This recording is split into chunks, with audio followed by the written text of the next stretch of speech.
This is why you need to go up north this weekend. So all of these colors you see, all of these leaves are going to be falling soon. And so you got to drive up there like we did, find a place to camp. This is where we slept. Then, we made some coffee. And then we drove to the pictured rocks in the morning.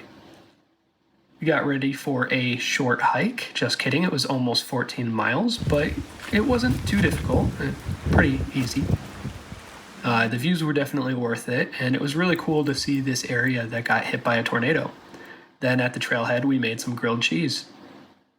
Watch this, watch this.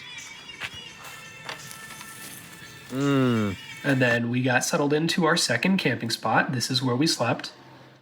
Made some coffee in the morning. Jumped over a river. Then we found this bridge to take pictures on. And I ran up, which was a bad idea. And then we did some pull-ups. Follow for more.